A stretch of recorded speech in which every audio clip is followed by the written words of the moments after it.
Hola a todos de nuevo y vamos a comenzar la segunda parte del tema 11 que corresponde a la dictadura de Primo de Rivera y ahora sí vamos a hablar del personaje del auténtico protagonista, ¿vale? Que aquí lo tenéis, que sería Primo de Rivera. Hemos visto la primera parte del tema que correspondería a los años pues de 1902, aquí lo pone, a 1923, ¿vale? Que le hemos llamado crisis de la restauración, crisis de la restauración o del sistema canovista, en donde ya el rey es rey desde 1902, que tiene la mayoría de edad y es el rey de España. Y en esta época hemos visto cómo distintos acontecimientos, como la muerte de los líderes de los dos partidos dinásticos, como la influencia de la Primera Guerra Mundial, la influencia de la Revolución Rusa provocando la grave crisis de 1917.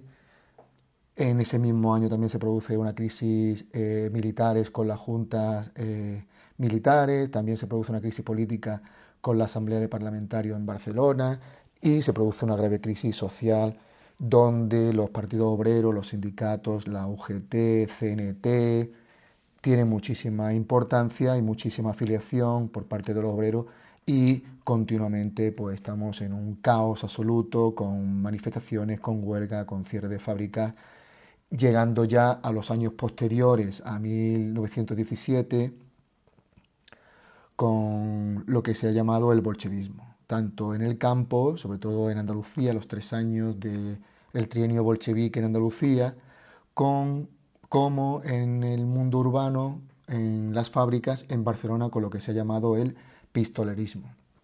La situación se va agravando, se hace en gobierno de concentración, no dan resultados y la gota que colma el vaso, pues el desastre, vamos a ponerlo por aquí, el desastre de Anual, donde parece ser que estuvo implicado en este desastre el propio rey.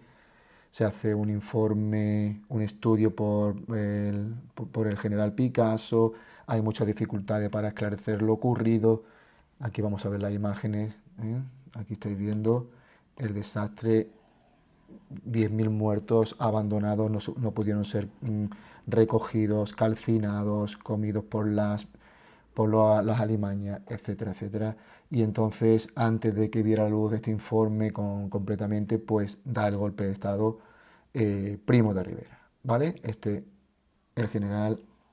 capitán general por Barcelona, Primo de Rivera, en septiembre da el golpe de Estado y se proclama la dictadura del general Primo de Rivera. Venga, pues vamos a empezar con esta segunda parte,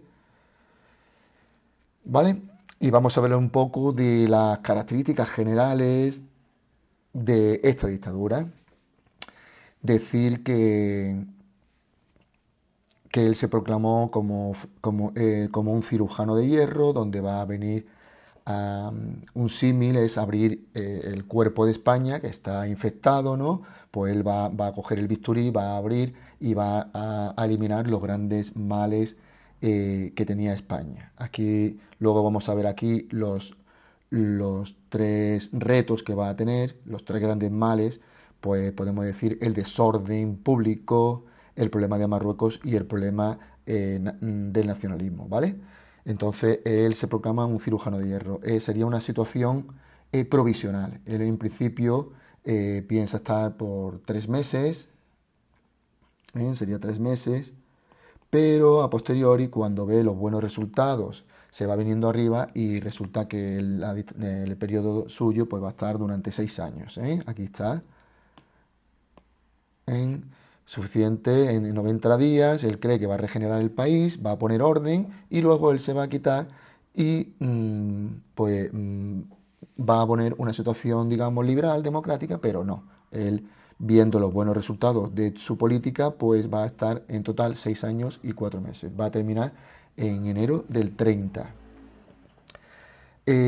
Como hemos visto, pues venimos de una situación caótica con el pistolerismo, con la agitación social, con una grave crisis económica, una grave crisis por parte de los militares, los problemas del nacionalismo,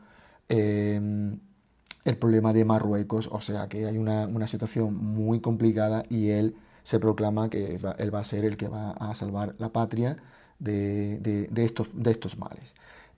Podemos hablar de su personalidad, un militar simpático, afable, caía bien, era capitán general de Barcelona, pero era andaluz, nació en Jerez, y él pues adquirió un gran prestigio en las guerras de Cuba, Filipinas. Recordar que en el 98 el desastre del 98 fueron guerras en Cuba, Filipinas y también tuvo prestigio en la guerra de Marruecos.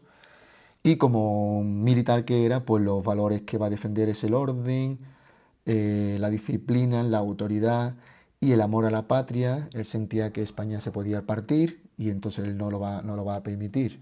Los nacionalismos están creando un riesgo de fractura en España y él no va a permitirlo.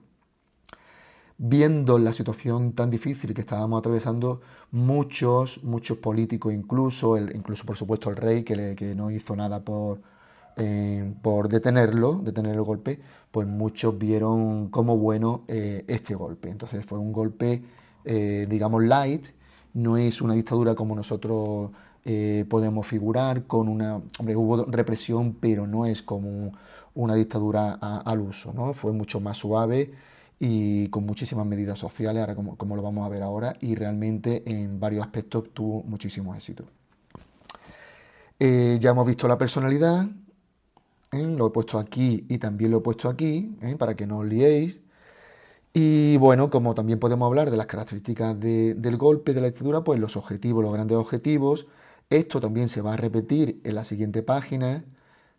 Aquí también tenemos retos, objetivos, pues uno de los objetivos era eliminar el desorden público.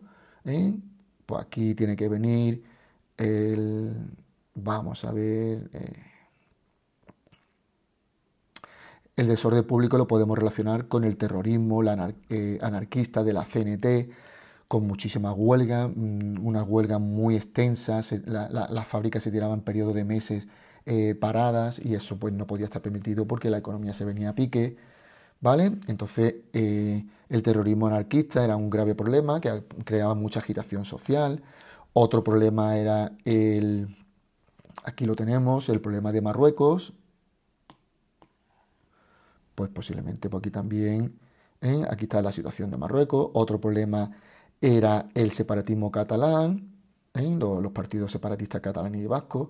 El desorden económico y social lo podemos agrupar. El desorden económico puede ir con el terrorismo anarquista porque son problemas sociales, de obreros, de campesinos. Estos sindicatos van a apoyar mucho el movimiento obrero, sus reivindicaciones y continuamente recordar el pistolerismo en Barcelona, ¿vale? Y otros problemas también, los objetivos del golpe es, digamos, una reorganización, una, un nuevo replanteamiento de los sistemas políticos que estaban en crisis desde la Restauración, ¿vale?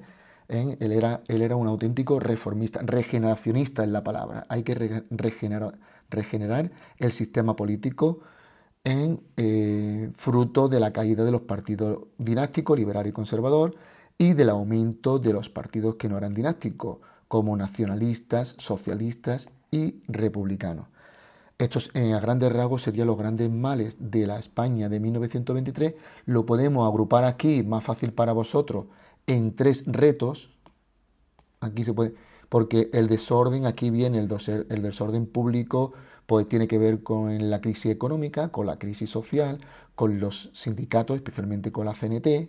O sea, esto abarca muchísimos males, digamos. El problema de Marruecos está claro, que hay que solucionar el protectorado, la colonia que tenemos nosotros en el norte de Marruecos y el problema catalán, ¿vale? Bueno, pues esta página, bueno, otra pregunta que os podría hacer, que también está muy relacionada con los objetivos, porque si os dais cuenta es lo mismo que cuáles son las causas de que se llegue a este golpe de Estado. Pues lo mismo, si los objetivos de Primo de Rivera son estos que estamos viendo aquí, estos objetivos que estamos señalando aquí, perdón, vamos a borrar esta cruz porque esta cruz no me...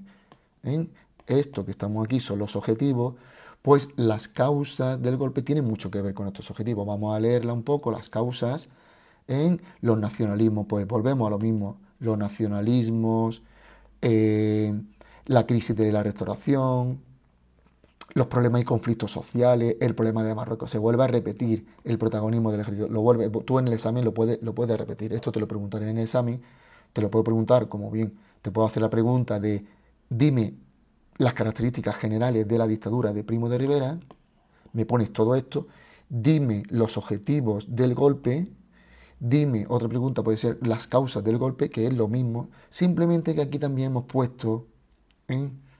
Pero claro, no lo podemos poner dentro de los objetivos porque no tiene nada que ver, pero es muy importante que dentro de las causas, lo voy a señalar aquí, es la situación política internacional. Esto es muy importante, la situación política, porque tenemos la Primera Guerra Mundial. La Primera Guerra Mundial tuvo unas consecuencias terribles en Europa, con crisis económica y social, y lo que va a dar lugar a la Primera Guerra Mundial es un desprestigio de los sistemas liberales y de las democracias. Por eso comienzan a surgir en Italia, en España, en Portugal, en Alemania finalmente, en Alemania con el partido nazi, unos partidos que van a cuestionar a los partidos liberales y a la democracia. Es lo que se llama las crisis de la democracia. Entonces lo que hace Primo de Rivera es copiar a Mussolini. Mussolini ya entró en el 22 ya estaba Mussolini y en el 23 entra Primo de Rivera, ¿vale? Y también las causas, pues el apoyo que tuvo por parte de la Iglesia, del ejército y del rey, el apoyo que tuvo al golpe.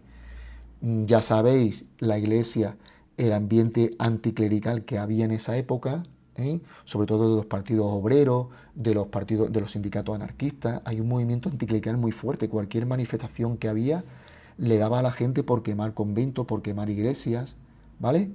Por menospreciar a los sacerdotes, por burlarse de las monjas, etcétera.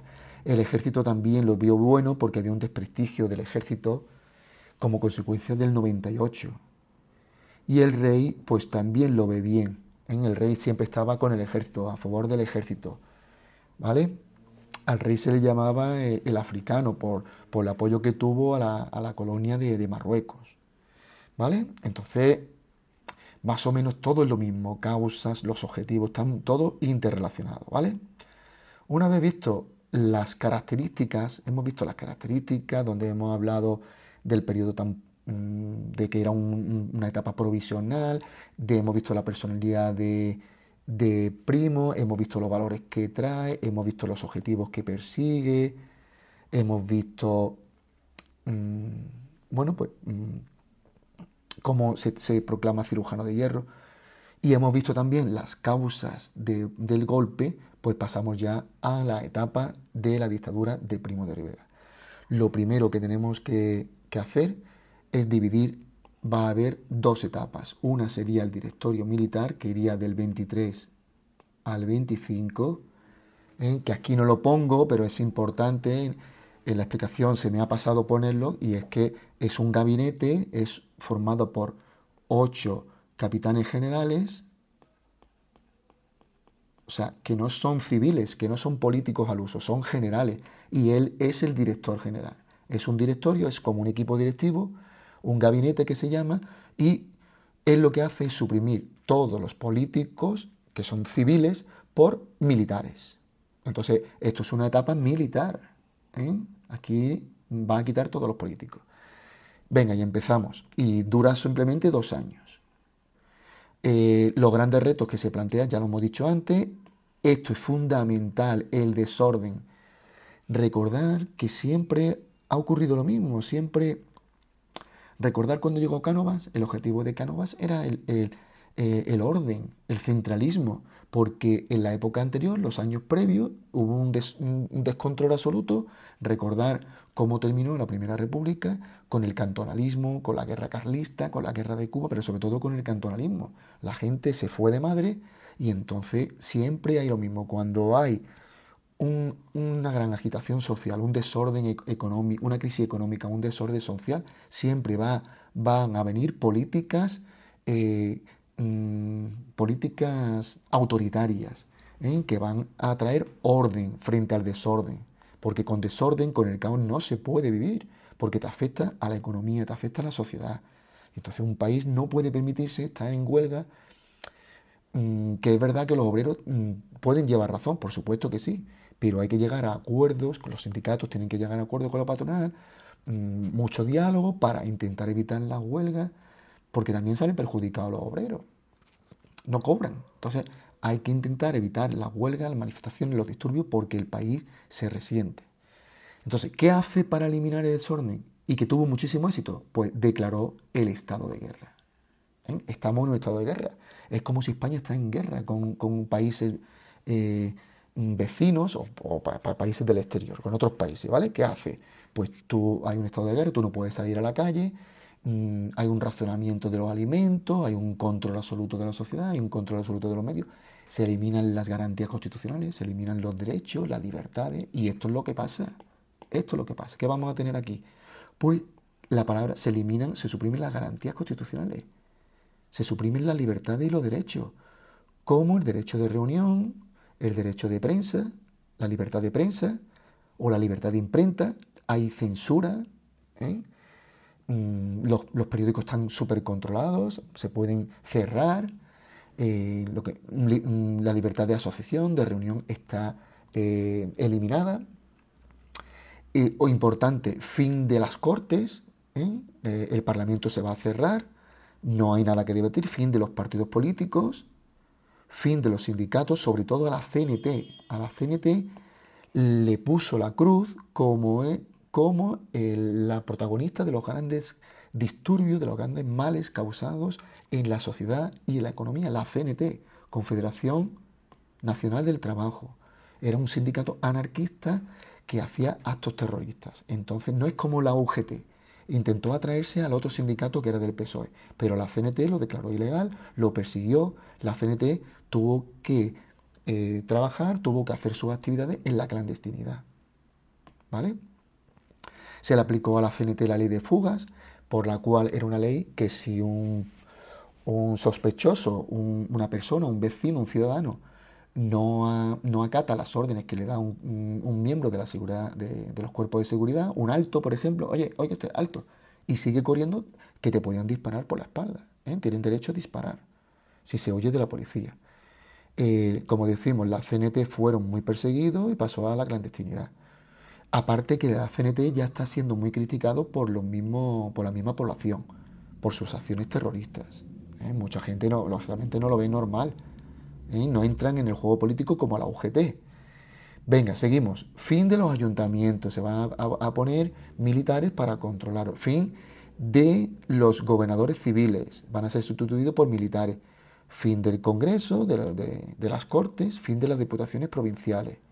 Todo va a estar controlado por los militares. Y esto lo consiguió, tuvo muchísimo éxito, y entonces el país va a entrar, se van a eliminar las huelgas, se van a eliminar las manifestaciones, van a ser menos duraderas en el tiempo, y la verdad que tuvo muchísimo éxito. Otra cosa importante, el problema de Marruecos. Con Marruecos también tuvo mucho éxito, y en un principio él era abandonista, él tenía una política abandonista sobre Marruecos. O sea, él quería ya dejar Marruecos de una vez por todas y dejar aquello y, como decimos, a tomar por saco, ¿no? Él en un principio estaba ya harto de Marruecos, nada más que le estaba creando problemas. Allí no había nada, es que yo era un desierto, que tuvieran algunas minas, una explotación mina, pero no aportaba nada. Son simplemente el privilegio, ese afán de tener protagonismo como de tener colonias, copiándonos de Gran Bretaña y de Francia. Pues yo también tengo la colonia esta en Marruecos, en el Sáhara, el prurito que se dice, ¿no? Esta distinción de tener una colonia. Bueno, pues él en principio estaba cansado de Marruecos. Pero ¿qué ocurre? Que le vino la suerte y Adekrin, el líder de las tribus bereberes que allí habitaban, pues atacó territorios franceses. Y es cuando Francia llama al gobierno español y deciden acabar conjuntamente con el problema de de Marruecos detener a Abdelkrim y hacer una operación conjunta. Y entonces se va a preparar el desembarco de Alucema. Alucema, os voy a enseñar por aquí, tengo que tener aquí algún mapa, aquí está, la bahía de Alucema, pues es un desembarco en este punto, aproximadamente, para atacar a las tribus, al contingente, a las tropas de el líder Abdelkrim, ¿vale? El desembarco se va a producir en el 25. Vamos a ver, en 1925. Vamos por aquí. Entonces, el 8 de septiembre de 1925 se produce el desembarco de en la bahía de Alucema. Aportan unos 300.000 soldados cada uno, un contingente muy numeroso, ante el cual Abdelkrim no puede hacer absolutamente nada. En menos de 3 meses la situación pues está controlada y es muy importante porque ya no hay que mandar más tropas ni más soldados allí. Recordad la semana trágica, la semana trágica de Barcelona, el 18 de julio de 1909, creo recordar, en que al mandar soldados en el puerto de Barcelona, pues la gente no quería, se montó una oleada de huelga, de manifestaciones con 5 ejecuciones. Venga. Pues nada, se soluciona el problema de Marruecos. Pero ¿qué ocurre con el otro problema importante, que era el nacionalismo catalán? Pues este va a tener un gran fracaso. Este no triunfa, ¿vale? Al principio, Primo de Rivera se vio apoyado por la burguesía catalana.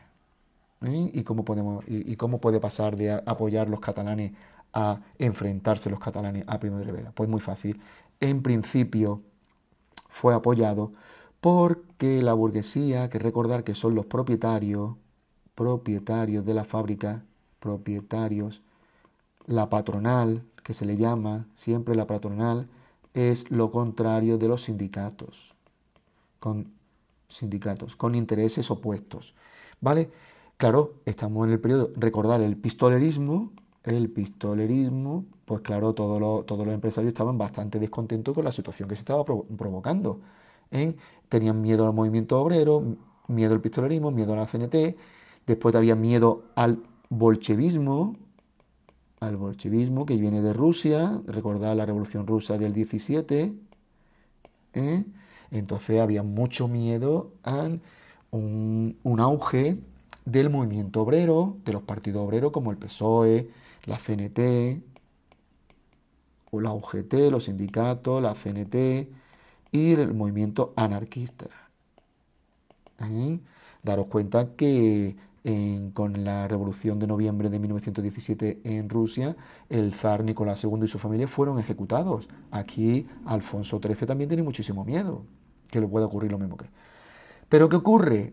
Que Primo de Rivera, como patriota español que era, como un antiliberal, antidemócrata, nacionalista, digamos, un militar, pues prohíbe los símbolos catalanes. Prohíbe la bandera, el himno, el idioma. Entonces solamente una bandera, un himno, un idioma, el español. Entonces se persigue el catalán, en los documentos oficiales está prohibido utilizar el catalán, lanzó un estatuto provincial, o sea, destruye, elimina la mancomunidad, recordar la mancomunidad, muy importante, mancomunidad, la elimina, recordar que esto es una institución que aglutinaba, que unía a las 4 provincias catalanas y tenían capacidad de hacer distintos servicios.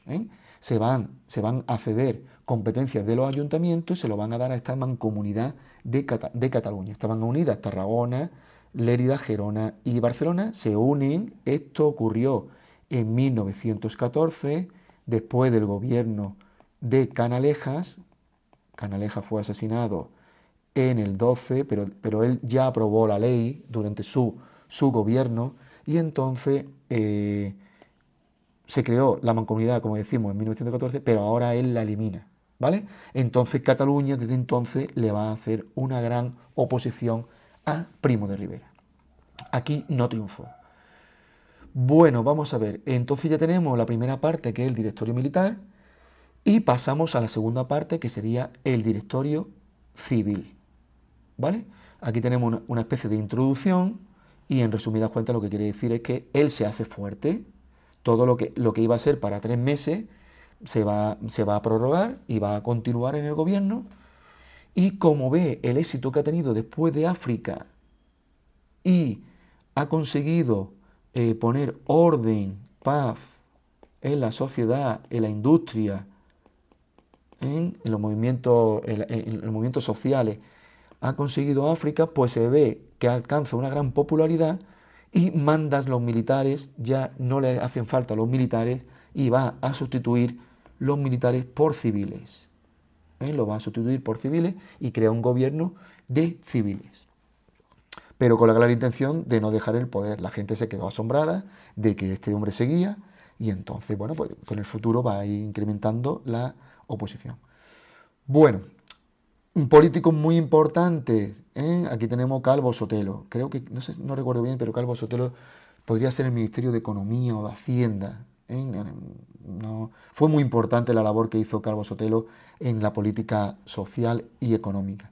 Tenemos el Conde de Guadalhorce, famoso porque aquí tenemos los embalses de Guadalhorce, de Benjumea, el Conde de Guadalhorce, que hizo muchísima política de obras públicas, de infraestructura hidráulica, pantanos, embalses, etcétera. Y también muy importante, Largo Caballero, socialista del PSOE y también de la UGT, era un gran un presidente o alto mando de la UGT y del PSOE.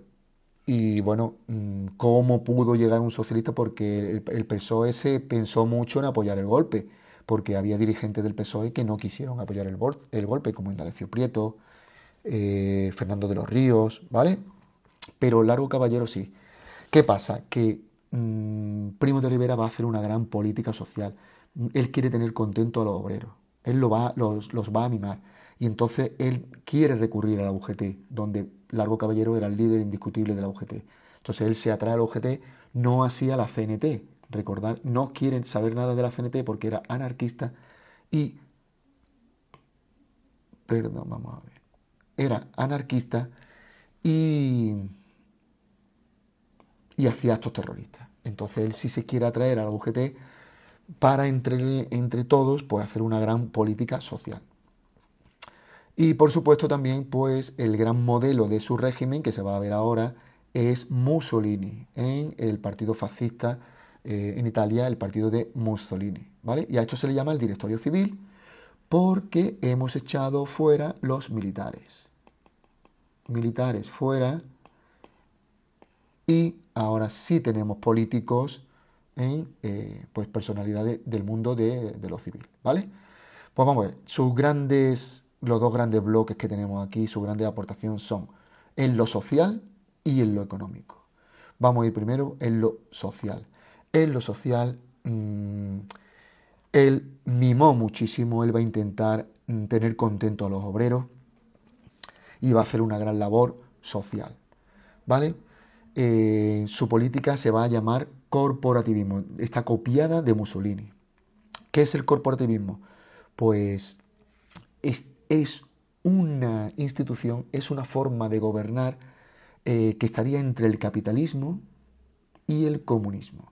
El capitalismo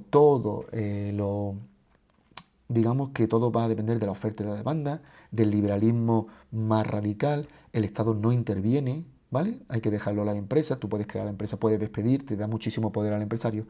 Y el comunismo es lo contrario.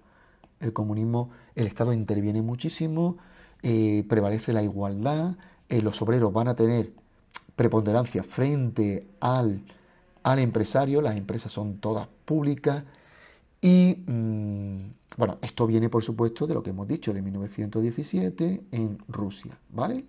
Que ahí triunfó Lenin, el Partido Comunista bolchevique, ¿vale? Bueno, pues con esta nueva forma de hacer política se estaría entre los dos, ¿vale? El objetivo del corporativismo es evitar a toda costa la lucha entre obreros y los patronos y los empresarios. evitar a toda costa la lucha entre los obreros y los patrones. Por ejemplo, si tú estás en el ámbito del capitalismo, vas a apoyar mucho más a los empresarios y vas a menospreciar a los obreros. Si estás en el comunismo, vas a tener una preponderancia el obrero y vas a menospreciar, digamos, al empresario. Para que nos entendamos, esto es un poco para que vosotros lo entendáis. Bueno, pues ahora estaríamos en un término medio. ¿Qué pasa? Que se van a crear una especie de instituciones dentro de las empresas paritarias. Aquí está, paritarias, aquí lo vamos a poner, paritario, el mismo número de obreros que de la patronal, y tienen que ir llegando a acuerdos, y si no, y el Estado, un miembro del gobierno del Estado va a intervenir como árbitro para moderar. ¿eh? Va a tener mucho éxito, consiguió el objetivo que era el orden y la seguridad, sobre todo el orden, que no haya desorden social, que no haya agitación social, que no haya huelgas, que sean muy cortas, si la hay, que sean muy cortas, y se elimina la agitación y el conflicto obrero. ¿Vale? La UGT va a colaborar y el objetivo se cumple, menos huelga y más cortas. Además, hizo una amplia política social. ¿Vale? Va a intentar mejorar las condiciones de vida de los trabajadores. Se aprueban indemnizaciones por accidente. Se crea la Organización Corporativa Nacional. Bueno, ya lo he dicho, ¿vale? Se va a intentar evitar la huelga, como ya he dicho antes. Aumenta el número de huelgas, de escuelas. Aumenta el número de construcción de viviendas para los más pobres. Se van a hacer indemnización por accidente de trabajo. Se va a hacer una reforma agraria para que los campesinos puedan acceder a las tierras. Se aumenta el número de maestros. Se aumenta el número en sanidad, creando muchos más servicios sanitarios. O sea, fue un auténtico boom, fue una mejora considerable en el aspecto social. Se mima a las clases, es muy importante. Y el PSOE y la UGT lo vieron bien, también porque el enemigo de la UGT era la CNT, y a la CNT la tenía completamente marginada y declarada ilegal. ¿Vale? Como hemos dicho, vamos a repasar un poco, ¿no? Impulsó la instrucción pública, que fue, la instrucción pública son las escuelas, que fueron abandonadas completamente durante la época de la Restauración. Como he dicho, se crearon nuevas escuelas y se contrataron nuevos maestros. Se potenció también la enseñanza privada y religiosa. Y también, como hemos dicho, se mejoró la asistencia sanitaria. ¿Vale? Bueno, el otro aspecto importante es la política. Vamos a ver, la política en economía. Vamos a ver, en economía. Venga, vamos a ver por aquí. Esto es muy importante que lo tengáis claro, era una política intervencionista. El Estado va a intervenir en economía. No es todo lo contrario al capitalismo. En el capitalismo no se interviene. En el comunismo sí, aquí sí se parece, en el comunismo. ¿Vale? Va a intervenir, o sea, es intervencionista y también es proteccionista. ¿Qué quiere decir esto? Que va a proteger los productos españoles, los productos de la industria españolas frente a las extranjeras. O sea, si tú, por ejemplo, productos textiles, pues si Barcelona tiene muchísimas fábricas dedicadas a la textil, también pueden llegar textiles desde Inglaterra, desde Francia, y entonces a esos productos se le pone un canon, se le pone un impuesto en aduanas, y entonces esos productos van a ser más caros, y entonces la gente va a comprar más los productos españoles. Entonces se va a potenciar los productos españoles en la industria española. Es como estoy protegiendo la industria española, ¿vale? ¿Qué hace? Vamos a ver. Va a crear grandes empresas nacionales. Monopolios, en sistema de monopolio, no va a haber competencia. Eso es muy importante. El Estado va a meter muchísima cantidad de dinero en estas empresas y no va a haber más empresas. Por ejemplo, si tú quieres instalar los cables de teléfono, quieres instalar el teléfono, pues se lo va a dedicar a una empresa pública que se llama Telefónica, y no vas a permitir que otras empresas, ni extranjeras ni españolas, que no haya más empresas. Entonces Lo normal es que estas empresas suban, que ganen dinero, con lo cual le pueden devolver después, devolver el dinero al Estado. El Estado no va a perder, no hay pérdida, porque son monopolios, pérdidas, ¿vale? Lo mismo ocurre con la Kansas, que estaba dedicada a los productos energéticos, en concreto la gasolina, en concreto el petróleo, gasoil, gasolina, el, queroseno para los aviones, o sea, es la distribuidora de energía. También se crea, no lo he puesto aquí, se crea la Iberia, ¿vale? Se crearon las confederaciones hidrográficas, pero eso vamos a hablar aquí ahora. O sea, hay muchísimas inversiones a empresas en monopolio, para que no haya pérdida. También se dedica, igual, todo esto está copiado de Mussolini, de Italia. Grandes obras, pueden ser grandes obras, por ejemplo, en pantanos, para lo cual se crean las confederaciones hidrográficas, muy importante, confederaciones hidrográficas, que son las empresas públicas que van a gestionar las cuencas de los ríos. Confederación Hidrográfica del Norte, Confederación Hidrográfica del Ebro, Confederación Hidrográfica del Tajo, Confederación Hidrográfica del Duero, Confederación Hidrográfica del Sur, por ejemplo la nuestra, ¿no? Entonces ellos esta empresa es la que va a gestionar, va a construir pantanos, va a construir canales, va a mejorar las conducciones, los canales, por donde va el agua, en canales, conducciones, etcétera, ¿vale? Para potenciar, primero, para combatir la sequía que es continua en España, para que tengamos agua en verano, no haya restricciones de agua, no haya cortes de agua en las casas, y también para potenciar los cultivos de regadío, que dan mucho más dinero que los cultivos de secano, ¿vale? O sea, es muy importante las confederaciones hidrográficas, la va a fundar. También mejora una red de carreteras, con la ley de firmes. La ley de firmes significa caminos, pero asfaltados, no cualquier camino. Se crean las carreteras asfaltadas. Es un sistema, vamos a dibujarlo aquí en el mapita, aquí tenemos España, pues quizás antes de Primo pues teníamos una cosita así, y con Primo pues ya se llega a los extremos, se avanza en un sistema radial de carreteras saliendo del centro, y se va a empezar a comunicar pues toda la parte de todo el país, ¿vale? Como se crean las carreteras para que la gente viaje, pues se crean los paradores, son núcleos, hoteles de lujo en distintas ciudades, para que la gente pueda pernoctar y favorecer que usen las carreteras que para eso se han hecho, ¿vale? Esto va a crear muchísimos puestos de trabajo y aumenta, disminuye el paro, por supuesto, ¿vale? Más riqueza. ¿Qué más? ¿Qué más? Dentro de la economía, bueno, dentro del sistema financiero y fiscal, estos son los impuestos, impuestos, hace referencia a los impuestos, pues se crea el IRPF, impuesto sobre la renta de las personas físicas, impuesto sobre la renta para que quien más tenga que pagar más. ¿Qué más? ¿Qué más? Se crea el Banco de Crédito Industrial para dar ayuda a esas empresas que lo necesiten. Un banco dedicado a dar ayuda a las industrias. Se crea las cajas de ahorro. Las cajas de ahorro para las personas menos pudientes, para ayudar a las familias que más lo necesitan.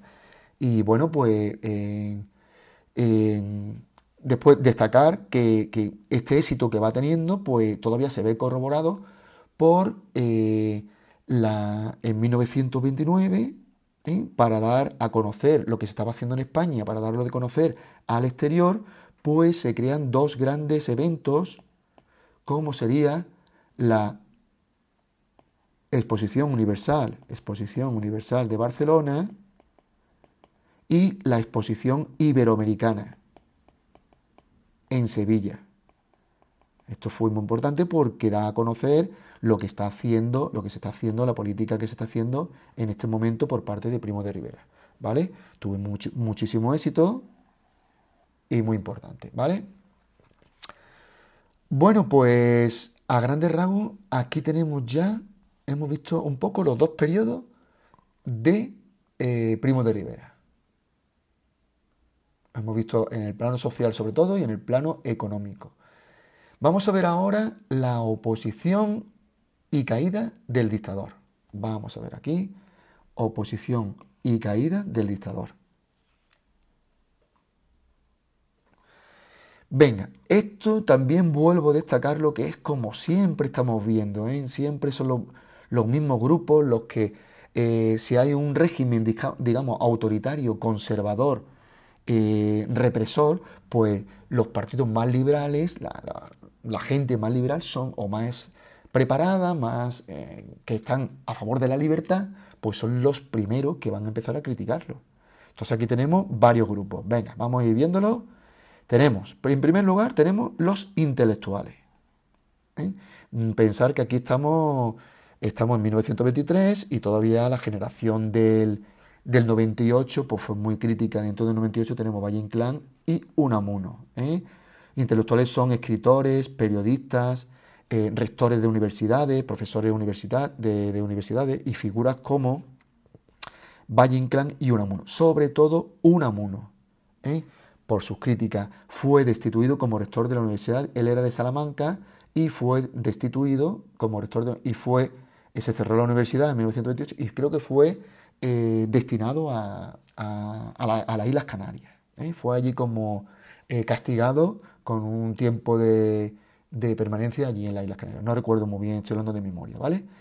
Aquí aparece otro intelectual, un escritor valenciano creo que es, o del Levante, Blasco Ibáñez, famoso por su novela La Barraca, por ejemplo, que fue muy importante, muy famosa en Cañas y Barro, La Barraca, que fueron muy famosas en televisión española allá por los años 70, con un gran pelotazo como serie de televisión. Bueno, pues Blasco Ibáñez lo podríamos poner como intelectual, pero también es muy importante porque Blasco Ibáñez también fue un líder republicano, fundó un partido republicano y hizo muchísimas críticas. Lo podíamos poner dentro de los republicanos. Si vosotros me lo ponéis como intelectual, pues también está bien. Pero fue uno de los grandes críticos republicanos hacia la oposición y fue de los primeros que vio que lo importante sería ya la caída del propio monarca, como buen republicano que era, ¿vale? Ya van a atacar a los republicanos. Bueno, dentro de los republicanos tenemos varios personajes, personalidades. Alejandro Lerroux, con su partido radical. Manuel Azaña, importantísimo Manuel Azaña por el papel relevante que va a tener en el tema siguiente de la Segunda República y la Guerra Civil. Lluís Companys, también importantísimo, un líder catalán, el Partido Republicano catalán, de izquierda republicana de Cataluña, ¿vale? Partido Radical, Acción Republicana de Manuel Azaña. O sea que lo que estamos viendo aquí que aparecen nuevos partidos. Ya Alejandro Lerroux ya lo tenemos de antes. Ahora aparecen nuevos partidos republicanos, ¿vale? Más el partido de Blasco Ibáñez, que ahora mismo no recuerdo muy bien cómo se llama, pero bueno, también funda un partido y que luego estos partidos se van a unir en el Frente Popular de febrero del 36. Pero bueno, esto ya sería dentro de los partidos políticos, ya me he metido dentro de los partidos políticos. Partido republicano. Vamos a ver. Bueno, el Partido Socialista, gente que no, ya hemos visto, Largo Caballero colaboró con el régimen, pero otros no, como Indalecio Prieto y Fernando de los Ríos. O sea, el PSOE tenía gente en contra de Largo Caballero, como serían Indalecio Prieto y Fernando de los Ríos. Los comunistas, el Partido Comunista se fundó, creo recordar, en 1921, creo recordar, pues fue declarado ilegal en el 93. Y claro, eran mucho más radicales que los socialistas, también se van a oponer al régimen de Primo de Rivera. Daros cuenta que la mayoría también de estos partidos, en todo esto, estaban a favor de la caída de la monarquía. Ya no solo era si lo estaba haciendo bien o mal Primo de Rivera, sino que también eran republicanos también. El movimiento obrero tira mucho del republicanismo y la mayoría son muy anticlericales y muy antimonárquicos. Por eso se oponen ya, de hecho, de aquí va a salir, de todos estos personajes van a salir la asamblea el comité de San Sebastián, San Sebastián, que va a ser muy importante en 1930 para la caída de el Pacto de San Sebastián. Aquí lo tenemos, el Pacto de San Sebastián. Pues todas estas figuras son los que van a ser todo esto: Azaña, Lerroux, Company, D'Alessio Prieto, Fernando de los Ríos, Largo Caballero. Todos estos personajes son los que van a, aquí lo tenemos, todos, Alcalá Zamora, Miguel Maura, todos van a formar el Pacto de San Sebastián, ¿vale? Bueno, pues seguimos. Y después ya hemos visto después, importantísimo, los partidos dinásticos. Acordaros desde Cánovas tenemos el Partido Conservador. ¿Acordáis de Cánovas y Sagasta, el liberal de Sagasta? Bueno, estos ya murieron, lógicamente, pero estos dos partidos siguen, el conservador y el liberal, que son partidos dinásticos. Pues incluso sus líderes se pasan al republicanismo, ya no van a apoyar a la monarquía, se hacen republicanos. Y las dos figuras más relevantes son Niceto Alcalá Zamora y Miguel Maura. Todos estos personajes, como decimos, todos van a formar el Pacto de San Sebastián. Todos, absolutamente todos. ¿Vale? Hemos visto los intelectuales, hemos visto los políticos y nos vamos al ejército. Es quizá el factor más decisivo, el que más le afectó a él, porque él era un militar. Y cuando se vio que sus mismos colegas no le dan el apoyo, pues fue cuando él dimitió, ¿vale?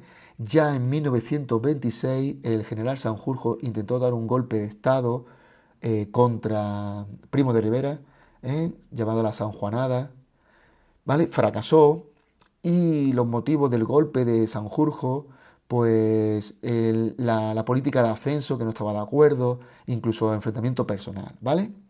Y ya también el rey, como militar, lo podemos poner, también comenzó a desconfiar de Primo de Rivera. Pues como decimos, este elemento es el principal causante de que dimitiera en enero del 30. Y después también no es nada desechable, pues la enfermedad, era diabético, y el cansancio de Primo de Rivera, que también le hace desistir del poder, y dimitió en enero del 30 y a los pocos años pues murió. Hubo muy poco periodo de tiempo desde que dimite hasta su muerte. Y ya nos vamos al final de la monarquía. Sobre todo tenéis que tener en cuenta el Pacto de San Sebastián. Es muy importante. Vamos a ver. Bueno, pues vamos a ver. Una vez que ha dimitido, pues Alfonso XIII siguió, pese al fracaso de la dictadura de Primo de Rivera, pues volvió a optar por una solución autoritaria. Bueno, fracaso me refiero a la ausencia de libertades, porque lo que es en economía y eso, pues la situación mejoró. Pero bueno, él dimite, y él a lo que me quiero referir es que va a continuar con una solución autoritaria, ¿vale? Y va a nombrar como presidente del gobierno, como el director, al general Berenguer, ¿vale? El gobierno de Berenguer pues va a recibir el nombre de dicta blanda por parte de los críticos del régimen, ya que va a mantener formas dictatoriales, pero intentó establecer la Constitución del 76, que había sido eliminada en el periodo de Primo de Rivera, ¿vale? Va a intentar hacer actuaciones liberales, pero muy tenues, muy débiles. Entre las medidas liberales, pues una amnistía general para los presos políticos. Va a reorganizar los partidos políticos y los sindicatos. Va a hacer una legislación a favor del derecho de huelga, por ejemplo. Pero las medidas eran muy tímidas y la gente desconfiaba, la oposición desconfiaba mucho. Era algo como indeciso, como intermedio entre un régimen liberal democrático y un régimen autoritario. Por eso le llamaron dicta blanda. Y también por eso le llamaron, sobre todo uno de los grandes críticos fue el filósofo famoso Ortega y Gasset, que publicaba en el diario El Sol, creo recordar, pues hizo un artículo denominado El error Berenguer, donde demostraba esta situación, que era quería hacer ver a la población que vamos a un régimen liberal con la Constitución del 76, pero las formas seguían siendo autoritarias, ¿eh? ¿Vale? El rey había estado reinando sin constitución gracias a la dictadura y ahora que no estaba la dictadura pretendía seguir. Entonces le van a criticar muchísimo al rey. Además, como decimos, las medidas eran muy lentas y la clase política y pues desconfiaba mucho, ¿vale? Y ellos veían que era imposible llegar a la situación de libertad de la Constitución del 76 con, con Berenguer, que era muy difícil llegar a la situación previa a Primo de Rivera. Entonces la oposición estaba recelosa y estaba un poco a la expectativa y no estaba de acuerdo en cómo iba el rumbo del país con el general Berenguer. Entonces se forma un comité, un grupo, un pacto en San Sebastián formado por todos estos elementos que hemos dicho, nacionalistas catalanes, nacionalistas gallegos, socialistas, sindicalistas, dinásticos, republicanos.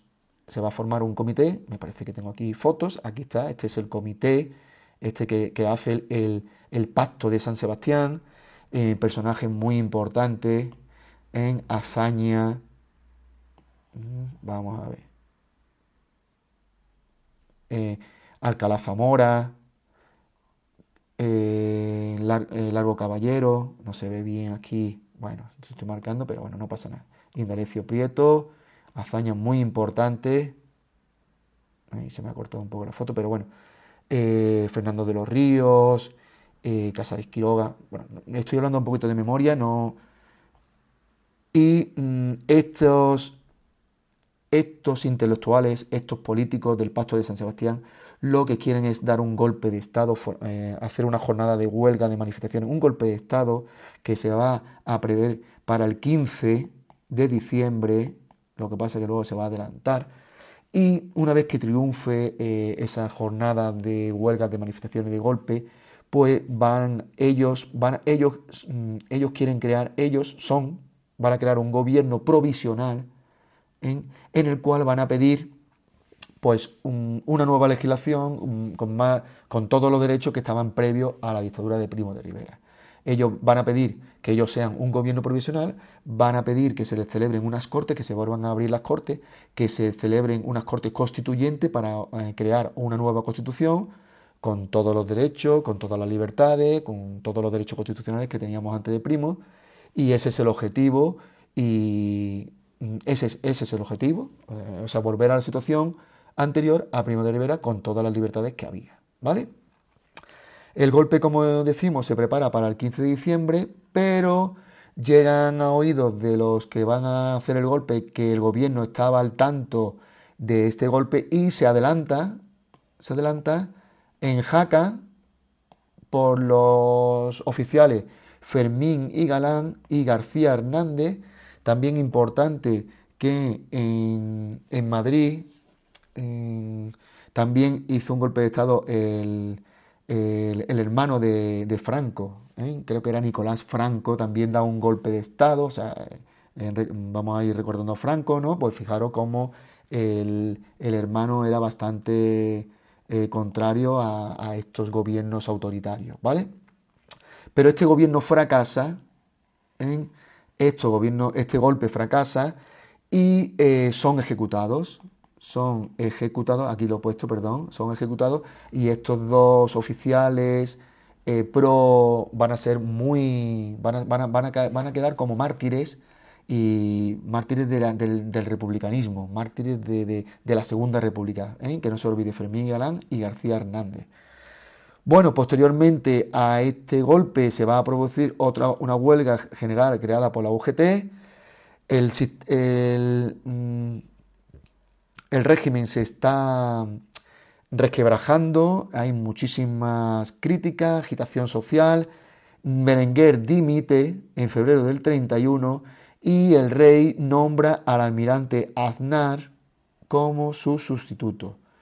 Y entonces, para tranquilizar los ánimos de los obreros, de los republicanos, teniendo, digamos que a raíz del miedo que va teniendo ya el monarca, que lo está viendo venir, que pueden ir a por él,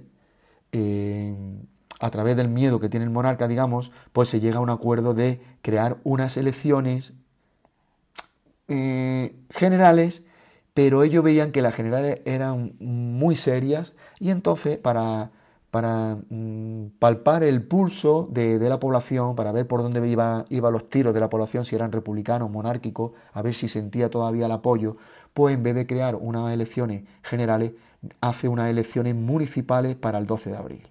¿Vale?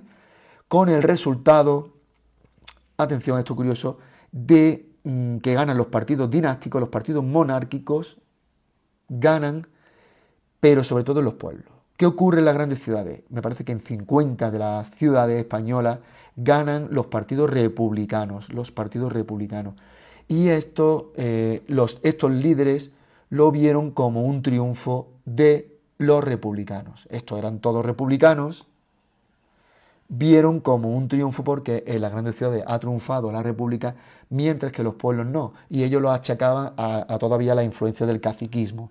Entonces, para ellos, lo verdaderamente importante era el resultado en las grandes ciudades. Automáticamente, a partir del 14 de abril, en una oleada de exaltaciones, de manifestaciones, de júbilo.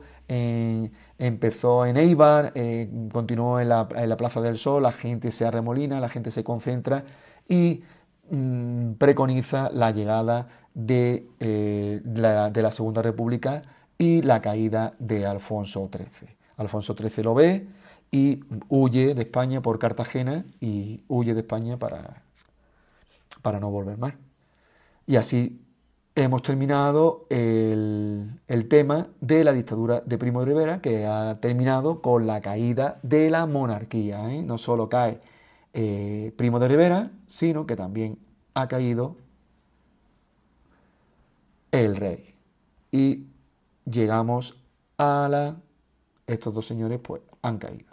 Llegamos en el siguiente tema, a la Segunda República, desde el 31 hasta el 36, que es el siguiente tema que vamos a ver. Bueno, espero que os sirva para estudiar para el examen que tenemos la semana que viene. Y nada, esto lo vais poniendo, vais escuchando con vuestros auriculares tranquilamente y espero que os sirva. Y creo que salen muchas dudas de aquí, ¿vale? Porque siempre los esquemas, que si ahora he cambiado una cosa, que he cambiado otra, que no coincide con el tema largo, bueno, pues aquí lo tenéis y espero que os sirva, ¿vale? Venga, un abrazo a todos y nos vemos en clase. Venga, chao.